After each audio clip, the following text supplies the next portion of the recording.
Iglesia Filadelfia JB. Perfecciona tu vida con la palabra de Dios.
Recuerde que estoy enseñando el Salmo 23 y estoy hablando de el gran pastor. Así que hoy, con la ayuda de Dios, voy a terminar este salmo, este estudio, y en la próxima reunión hablaremos de otro estudio. Salmo capítulo 23, versículo 1. La palabra del Señor nos dice a través del profeta David, el rey David, ¿qué dice? Jehová es mi pastor, nada me faltará. En lugares de delicados pastos me hará descansar, y junto a aguas de reposo me pastoreará. Confortará mi alma, me guiará por sendas de justicia, por amor de su nombre. Aunque ande en valle de sombra de muerte, no temeré mal alguno, porque tú estarás conmigo.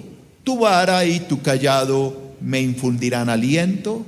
Aderezas mesa delante de mí en presencia de mis angustiadores. Unges mi cabeza con aceite, mi copa está rebosando. Ciertamente el bien y la misericordia me seguirán todos los días de mi vida, y en la casa de Jehová moraré por largos días. Amén. Oremos, santos, por favor, cierra tus ojos, dispón tu espíritu para recibir la palabra del Señor. Amado Dios y Padre Celestial, en el nombre de tu precioso Hijo Jesús, coloco en tus manos este hermoso salmo y oro para que nos sigas enseñando cada día más tu palabra. Te pedimos, precioso Espíritu Santo, que hables a través de mi boca y que le hables al corazón de mis hermanos. Disponemos nuestro corazón para recibir la palabra del Señor. En el nombre de Jesús. Amén y amén. Bueno, este salmo, como ya decía que comencé a enseñar la semana anterior, lo titulé El gran pastor. Aquí en este Salmo 23, que fue escrito por ¿cuál rey? David, 1000 años antes de Cristo. Repita, ¿cuánto? 1000 años antes de Cristo, David estaba escribiendo este salmo. En este salmo, el rey David pues nos muestra las cualidades de Dios como el gran pastor. Ya he enseñado cómo el rey David fue perseguido, recibió persecución muchos años de su vida, desde que Dios lo llamó para ser el rey de Israel, pues fue perseguido enormemente por el rey saliente, que era ¿quién? Saúl. Pues él emprendió toda una campaña para acabar con la vida de de David, pero nunca lo logró, porque lo que Dios dispone no lo puede cambiar el hombre. Aparte de eso, tuvo grandes enemigos, aún sus propios hijos Absalón, uno de ellos, se levantó contra su padre, le intentó hacer un golpe de estado y quitarle el poder. Todo este sufrimiento que David vivió, lo vivió en el desierto. Él tenía que escapar. Cuando su hijo lo persiguió, tuvo que ir al monte, huir de su hijo. Cuando Saúl, el rey de Israel, el primer rey de Israel, lo persiguió, pues tuvo que escapar al desierto, esconderse por las montañas, esconderse por las cuevas, en fin, buscando cómo salvar su vida. Y a mí me sorprende que David, en medio de tanta persecución que tuvo a lo largo de su vida, pues escribiera un salmo tan hermoso, un salmo que describe su confianza plena en Dios. Mire que David, cuando escribe estos salmos, uno se imagina que David está por allá en el palacio real, acompañado de sus concubinas o sus esposas, y dándole uvas en la boca y pasándole el vino en la mano. Pero la gran mayoría de los salmos que David escribió, los escribió en momentos difíciles, en momentos de angustia.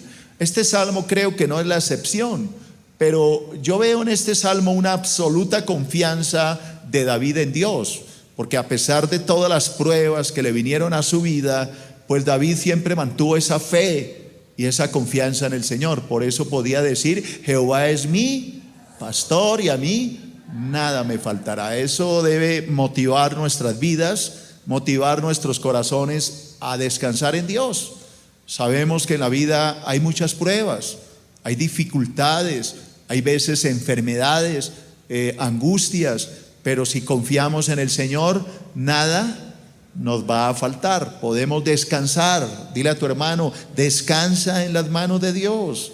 Él es tu pastor. A veces no es fácil. A veces cuando pasan las pruebas, las enfermedades, cuando uno ve una prueba, uno no siente ese descanso, pero precisamente este salmo tiene ese propósito, y es hacernos ¿qué? Descansar en las manos del Señor. Así que hace 8 días hablé de un primer punto en Números Romanos y lo titulé Aceptando al Gran Pastor. Ese fue el primer punto que hablamos. ¿Por qué es tan importante este punto? Porque si observamos el versículo 1, David dice: Jehová es mi pastor. Ahí oigo una palabra de apropiación. No era el pastor de otro, era mi pastor. Así que para que este salmo, como yo decía hace 8 días, pues sea eficaz para mí, lo primero que tiene que suceder es que Dios sea nuestro Dios, que realmente nosotros seamos sus hijos. Si nosotros no tenemos una identidad, digámoslo así, con Dios, si no sabemos que somos suyos, pues entonces difícilmente este salmo será para nosotros. Sé que mucha gente en el mundo lee este salmo, pero este salmo realmente se aplica a aquellos que han hecho de Dios su pastor, que son sus hijos. Recuerda lo que dice la palabra en el Evangelio de San Juan, capítulo 1, versículo 11. Dice que Cristo vino a su pueblo, a los suyos, pero los suyos no le recibieron. Pero el versículo 12 dice: mas a los que le recibieron, a los que creen en su nombre, Dios les da la potestad, el derecho de ser llamados hijos de Dios. Así que no todas las personas que viven en el mundo son hijas de Dios. Sé que muchos alegan ser hijos de Dios por nacimiento, pero la palabra nos dice que somos hijos de Dios por un segundo nacimiento, un nacimiento espiritual. Así que esto es bien importante. Dijimos también, como segundo punto, en Números Romanos hablamos un poquito del descanso del gran pastor. Ese gran pastor, cuando yo lo hago mi pastor, nos trae a nuestros corazones un gran descanso. No sé si aquí hay hijos de ese pastor. Entonces tenemos que aprender ¿a qué? A descansar en sus brazos. Va a haber dificultades, el Salmo nos lo describe más adelante. Aunque ande en valle de sombra de ¿qué? De muerte, no temeré mal alguno. Así que le pregunto a los santos: ¿David pasó por sombras de muerte? ¿David pasó por intentos de que lo mataran, lo asesinaran? Pero yo veo a un David confiando y descansado en las manos de Dios. Entonces el versículo 2 dice: en lugares de delicados pastos me hará descansar. David está descansando en los brazos del Señor. Está descansando no en las circunstancias diarias de la vida, sino en las manos del Señor.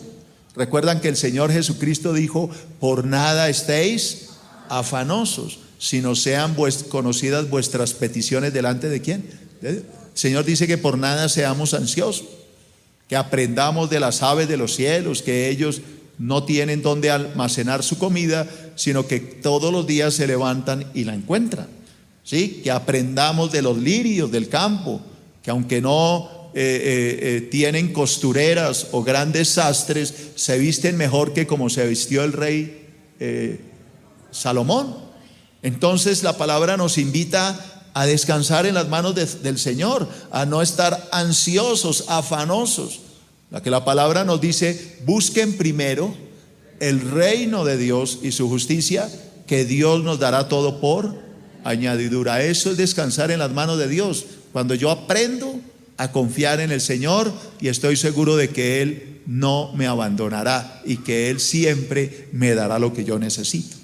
Amén. No lo que yo quiero, que a veces como cristianos queremos cosas que no nos convienen. Dios no nos da lo que queremos, sino lo que nos conviene.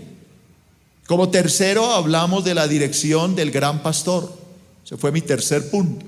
En el versículo 3, David dice que ese gran pastor va a confortar su alma, pero luego dice: me va a guiar por sendas de justicia por amor de su nombre. Está hablando David de una guianza, de una dirección, de que el Señor siempre nos lleva por el camino correcto. Si yo estoy aferrado a ese buen pastor, Él no me va a llevar por un camino equivocado. Yo recuerda que yo les hablaba de Juan 8:12, donde el Señor Jesús dice: yo soy la luz de este mundo. El que me sigue no andará en tinieblas, sino que va a tener la luz de la vida.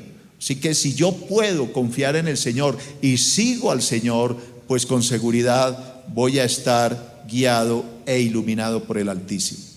Como cuarto punto, no sé si lo alcancé a tratar, ¿no?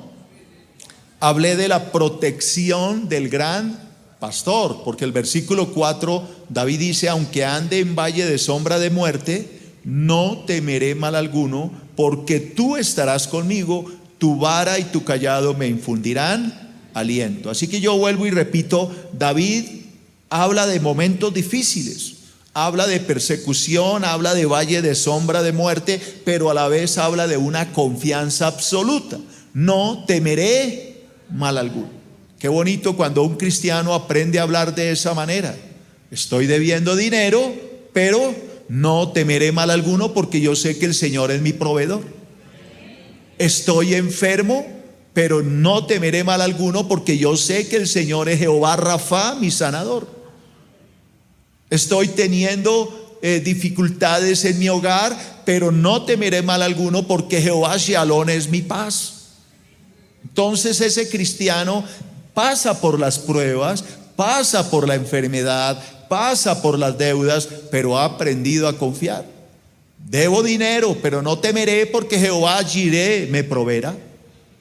Eso es la confianza que Dios quiere que tengamos. Y no oigo un amén a esto. Tenemos que creerle a Dios. Es que a veces jugamos como al cristiano: yo voy a la iglesia, yo asisto, pero no le creo a Dios. Entonces cantamos muchas cosas, pero lo que cantamos a veces no lo creemos. Este cántico, ¿cuántas veces lo hemos cantado? Jehová es mi pastor. Pero realmente creemos en ese Dios, que Él nos bendice, que Él nos provee, que Él nos sostiene, que Él no nos falla. O simplemente son palabras. Porque cantar es muy fácil. Lo difícil es creer en lo que estamos cantando. ¿Creemos en lo que le estamos cantando a Dios? o simplemente es una canción más de nuestro corazón. Esto es lo que quiere el Señor, que creamos en Él. Yo leí un pensamiento: ni siquiera la muerte puede robar la paz de un verdadero hijo de Dios. La muerte no es la derrota del creyente, sino la victoria que lo conduce a la redención. No sé si les di esta cita de Filipenses 1:21.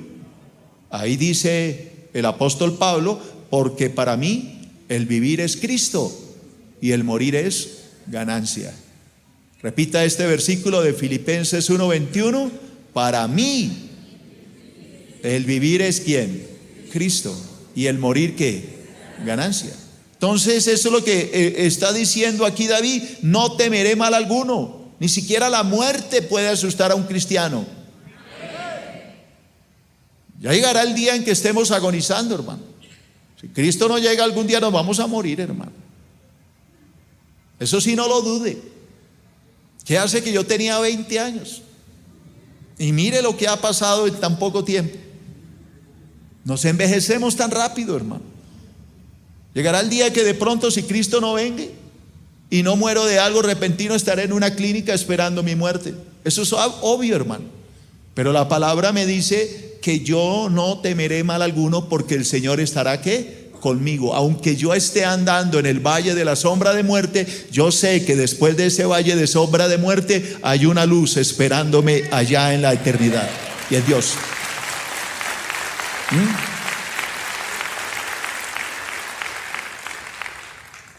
David lo entendió. David entendió que esa sombra de muerte que venía porque Saúl lo quería matar o porque Absalón lo quería matar, no había por qué temer. Dios era su protección. Eso lo entendió Pablo cuando Pablo dijo: para mí el vivir es Cristo y el morir es ganancia. Pablo no tenía temor a la muerte. Pablo dice: yo quisiera partir de este mundo para estar con el Señor, pero por amor a la iglesia no sé qué escoger: o irme con Cristo o estar con la iglesia. Así que Pablo no tenía temor a la muerte. Va a llegar el momento en que tú tengas que enfrentarte a ese momento, y yo también. Si Cristo no llega antes, todos tenemos que llegar algún día a morir. Pero que cuando llegue ese día, recordemos este salmo: Jehová es nuestro pastor. Aunque esté andando en sombra, en valle de sombra de muerte, no tengo mal alguno, porque yo sé que el Señor está conmigo y que Él no me va a abandonar. Romanos 8:38. Voy a tomar otra cita del apóstol Pablo que apoya lo que estoy enseñando. Romanos 8:38. ¿Qué dice el apóstol Pablo? Por lo cual estoy seguro. Mire la palabra seguro. Por lo cual estoy seguro, dice Pablo, que ni la muerte, ni la vida, ni ángeles, ni principados, ni potestades demoníacas, ni lo presente, los problemas del presente, ni los problemas que puedan venir, ni lo alto, ni lo profundo, ninguna cosa creada nos podrá separar del amor de Dios que es en Cristo Jesús, Señor nuestro. Nada nos separará de su amor.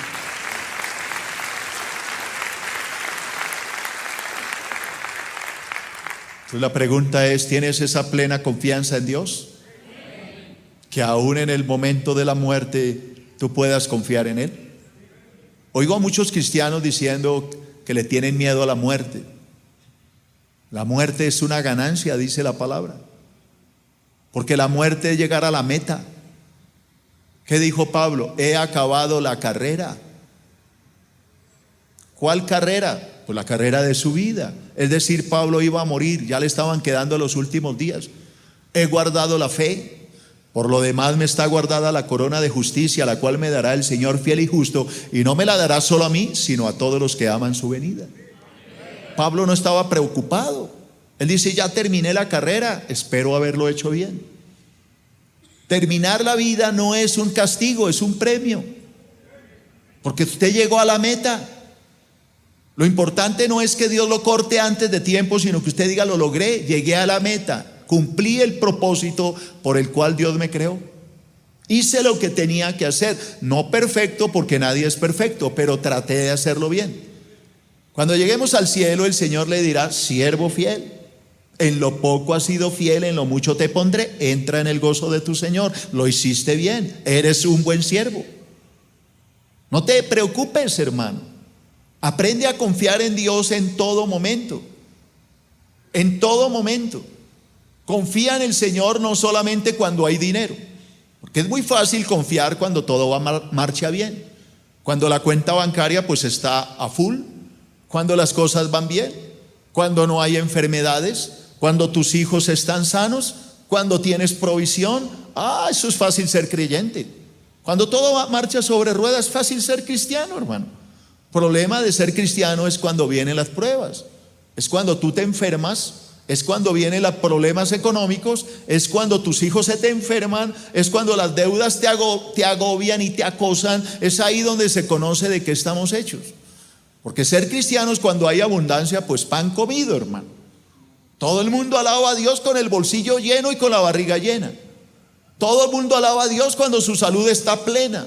Problema es alabar a Dios cuando tú estás enfermo, cuando tienes que depender de una medicina para vivir, cuando tienes que estar corriendo a una clínica para que el médico te ayude. Ahí es donde se sabe qué tan cristianos somos.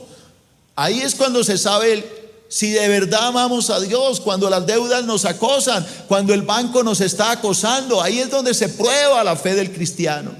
Recuerdo la palabra que dice: para que sometida a prueba vuestra fe, mucho más preciosa que el oro, aunque perecedero, se prueba con fuego, para que sea hallada en alabanza cuando se manifieste Jesucristo. La fe es probada, queridos.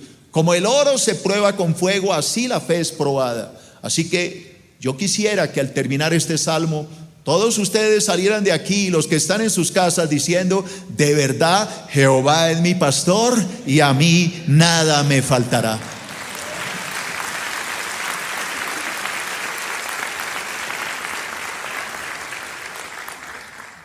Entro a mi quinto punto: las riquezas del gran pastor. Voy a hacer un repaso rápido de mis puntos. El primer punto hablé aceptando al gran pastor. El segundo hablé del descanso del gran pastor. El tercero hablé de la dirección del gran pastor. El cuarto hablamos de la protección del gran pastor. Y entro al quinto: las riquezas del gran pastor. Así que dése cuenta todo lo que hace el pastor: te protege, te guía, te orienta, te bendice y te enriquece. Versículo 5 del Salmo 23. ¿Qué sigue diciendo David de ese gran pastor?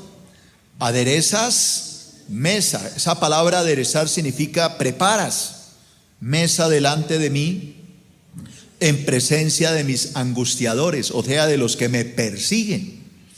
Pero luego dice: unges mi cabeza con aceite, con un propósito. ¿Para qué la unge? Para que mi copa esté rebosando. Una copa rebosando es una copa que ya de lo llena que está se empieza a derramar. Eso es una copa rebosando. Cuando usted pone una copa y la llena de vino y usted se distrae y se le riega, la copa está ¿qué? Rebosando. Entonces la palabra me dice aquí, David, que Dios, que es un Dios de abundancia, que es Jehová Jireh, tu proveedor, aún en medio de las angustias que la vida te pueda enviar, aún en medio de la enfermedad, de la prueba, de la persecución o de las deudas, el Señor siempre preparará un banquete para nosotros. ¿Qué clase de banquete está hablando aquí? ¿De mojarra? ¿De una carne asada? ¿De una ensalada hawaiana o qué sé yo? De eso no está hablando la palabra. Está hablando de algo espiritual. Aderezas mesa delante de mí en presencia de esos que me angustian, que me persiguen. ¿Quién es el que te persigue a ti? Pues el diablo. El demonio que quiere acabar con nosotros. Ese espíritu de ruina, ese espíritu de enfermedad, ese espíritu de zozobra y de angustia, son los demonios que quieren afectar al cristiano. Pero la palabra me está hablando de que en medio de esos angustiadores el Señor prepara una mesa para que yo me siente. Usted sabe que el momento donde uno más disfruta en la vida es sentarse a desayunar, ¿o no? Es de sentarse a almorzar, porque es un momento de relajamiento. Es ahí donde usted disfruta con su familia, come y disfruta de un momento de algo agradable. De eso está hablando el Señor, de que en medio de la angustia Él prepara un ambiente para estar con nosotros. He aquí que yo estoy a la puerta y llamo, dijo el Señor. Si alguno abre la puerta, yo entraré a él y cenaré con él y él conmigo. Ahora, la palabra cenar no quiere decir que Cristo va a llegar a usted esta noche y le va a decir: bueno, ¿qué tenemos de comida, hombre? ¿Qué hicieron? ¿Otra vez a los? No, eso no le va a decir el Señor. Está hablando de una comunión. Sí, porque alguno dirá: ¿cómo así que el Señor golpea la puerta a ver si le doy de comer? Esa palabra cenar implica comunión. O usted sabe que uno cuando cena en su casa, uno se siente cómodo, está cómodo, está en comunión con su familia. Ahí es donde el Señor quiere hacernos entender. ¿Habrán persecuciones? Sí, las van a ver, hermano. ¿Habrán angustiadores? Sí, los van a ver. Pero nunca olviden que el Señor está contigo. Está contigo sentado a la mesa de la comunión y el descanso.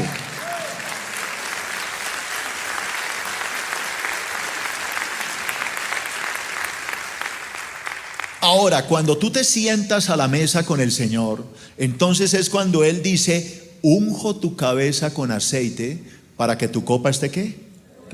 ¿Rebosando de qué? Pues rebosando de su presencia, del río del Espíritu. Recuerda lo que dice Juan 7: el que cree en mí, de su interior correrán ríos de agua de vida. Esto dijo del Espíritu que habían de recibir aquellos que creyesen en Él, porque Cristo aún no había sido glorificado. Ese estar lleno de Él es lo que le produce a uno esa alegría en medio de la prueba. Cuando usted mantiene una comunión con el Señor, cuando usted se sienta diariamente a la mesa con el Señor, puede venírsele el mundo encima y usted mantiene la alegría. El gozo no se lo roba a nadie, porque hay una unción, hay un aceite que está ¿qué? No oigo, rebosando. Así que dile a tu hermano: ya no hagas esa cara larga, porque Dios está contigo, mi hermano.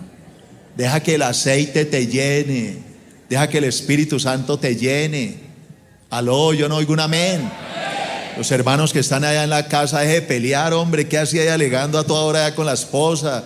Agarrado ya con los hijos. Sonríe, hermano, que la vida es bella y Cristo está con nosotros.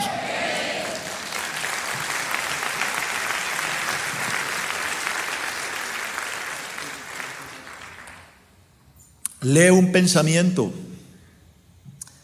Escucha, por favor. La victoria de Jesucristo en la cruz del Calvario, porque fue una victoria lo que Cristo hizo en la cruz. ¿Qué ha pasado con esa victoria? Ha traído grandes riquezas para nuestras vidas. La mayor de estas riquezas o bendiciones, ¿cuál es? Es disfrutar de la presencia del Espíritu Santo para siempre. No hay mejor riqueza que esa, hermano.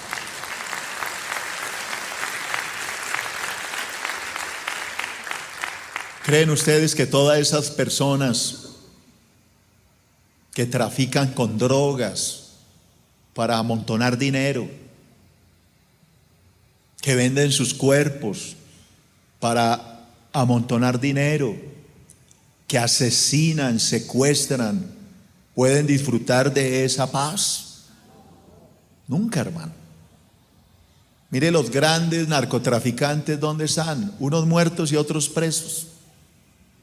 Nunca disfrutaron de paz, ni alegría, ni de bendición. Su copa nunca estuvo ¿qué? Rebosando. El bolsillo le rebosó, pero su corazón está vacío. Mire dónde quedaron sus familias. Uno ve a esos jóvenes que fueron hijos de narcotraficantes y uno oye esas entrevistas y uno le da pesar con ellos, porque son jóvenes tristes, porque su papá es reconocido como el peor asesino del mundo, o un narcotraficante famoso, pero son jóvenes desgraciados, desdichados, no tienen la alegría. De pronto alguien que no tiene un papá nada reconocido, es un hijo de Dios, es un cristiano, pero tiene un hijo alegre, un hijo feliz. De pronto no tiene el Ferrari que tiene el hijo del rico, de pronto anda en un bus, pero está feliz, porque es que la felicidad no la hace el dinero, hermano. La felicidad la hace el Espíritu de Dios habitando en nuestros corazones. Esa es la verdadera felicidad.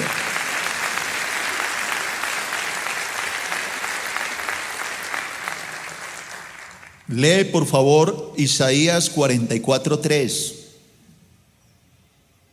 Isaías 44:3. Mire la riqueza del Señor. Ahí va para el que la quiera. Dios dice así: porque yo, dice Dios, derramaré aguas sobre el sequedal y ríos sobre la tierra árida.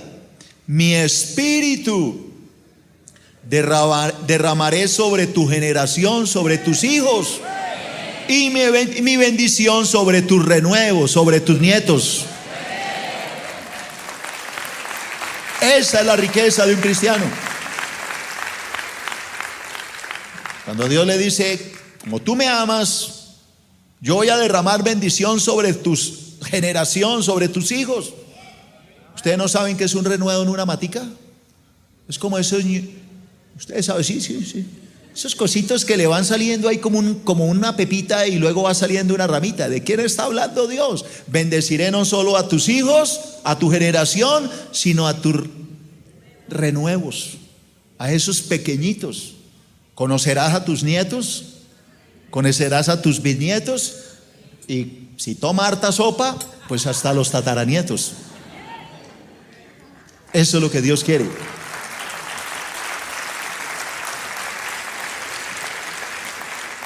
¿No es que los jóvenes hoy no les gusta tomar sopa? Ay, no, sopa no, verduras menos. ¿Esos manes de qué se alimentan? ¿No les gusta la verdura? ¿No les gusta la sopa? Y quieren es que vivir 100 años. Puras hamburguesas y pizza. Esos chinos, porque llegan a los 40 son unos bravos. Por Dios, no se alimentan bien. ¿Qué quieres? ¿Qué vas a comer? Pizza. El otro día, hamburguesa, papas fritas. Calcule usted. Mejor me callo. Un pensamiento. Nada molesta, óigame, nada molesta más al enemigo, al diablo, que ver las grandes bendiciones que Dios derrama sobre nuestras vidas cada día. Eso sí molesta a Satanás. Lo pone furioso. Entonces Dios dice: yo quiero derramar sobre ti gran bendición hasta que tu copa esté ¿qué? Rebosando. Entro a mi sexto punto. Entonces entro a un punto como final, como la corona, la cúspide del Salmo: la morada del gran pastor. Entonces ya no hablamos solo de riquezas de este mundo, sino ahora ¿de dónde? De la morada, la habitación, la casa del eterno Dios, la morada del gran pastor. Este salmo, mire cómo termina tan bonito. Versículo 6. Entonces, como David está tan confiado en Dios, aún en medio de la prueba, aún en medio de la persecución de muerte, entonces David, con esa confianza, dice: ciertamente, repita, ciertamente. ¿Qué quiere decir ciertamente? Segurísimo, no hay pérdida, no hay cómo equivocarnos, segurísimo, ciertamente. ¿Ciertamente qué?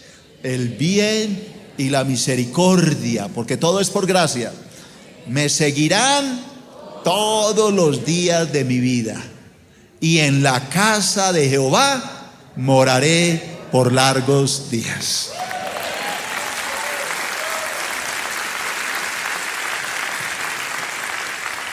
O sea, David está diciendo, esto es verdadero, ciertísimo, que la misericordia y el bien me van a seguir todos los días de mi vida hasta que sea abuelito, chuchumeco.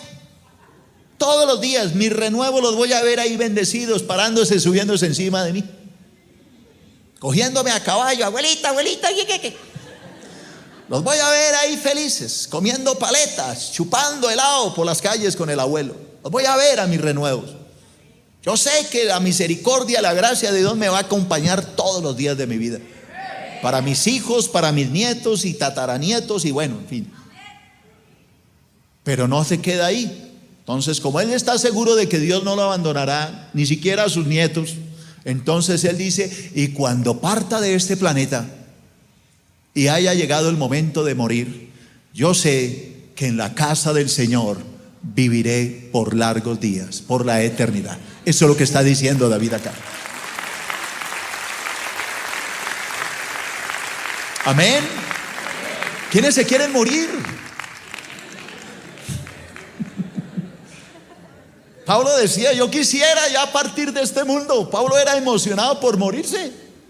Oiga, yo quisiera ya partir. Pero entonces miraba a la iglesia, pero es que también amo a la iglesia. ¿Qué hago? Por amor a ellos, que no sé qué escoger. Quisiera partir y estar con Cristo, pero por amor a la iglesia, él dice no sé qué escoger. ¿Sí lo han leído o no lo han leído?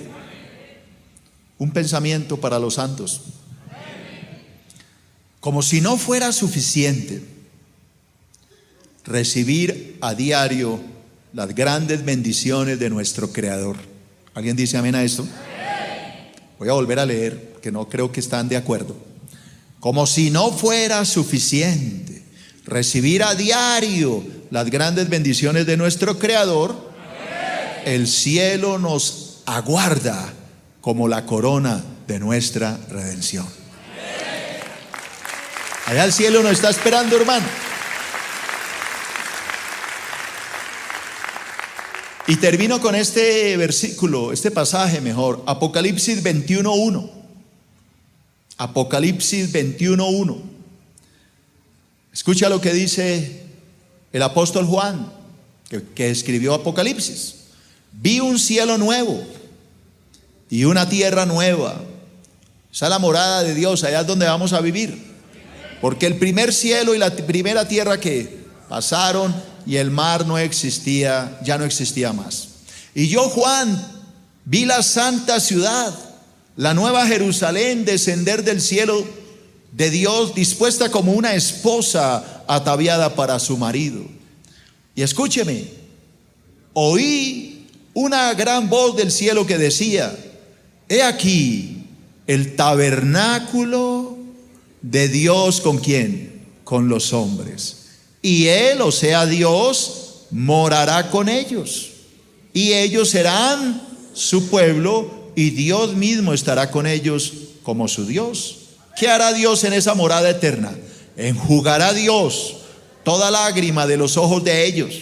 Y ya no habrá muerte, ni habrá más llanto, ni clamor, ni dolor, porque las primeras cosas que pasaron.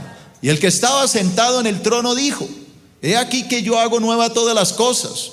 Y me dijo: escribe, porque estas palabras son fieles y verdaderas. Y me dijo: hecho está, yo soy el alfa y la omega, el principio y el fin. Al que tuviere sed, yo le daré gratuitamente de la fuente del agua de la vida. El que venciere, heredará todas las cosas, y yo seré su Dios, y él será mi hijo. Ahí tiene pues, Dios está con nosotros. Abrace a su hermano, dígale: Dios está con nosotros, mi hermano. Dios no nos abandona. Él es nuestro buen pastor. Y termino con este pensamiento cortico. La mayor bendición, la mayor bendición que una persona pueda desear es vivir en el cielo por la eternidad. Que Dios los bendiga. Recuerda que puedes seguirnos en las redes sociales a través de Facebook, Twitter y en nuestro canal de YouTube. Búscanos como Iglesia Filadelfia JB.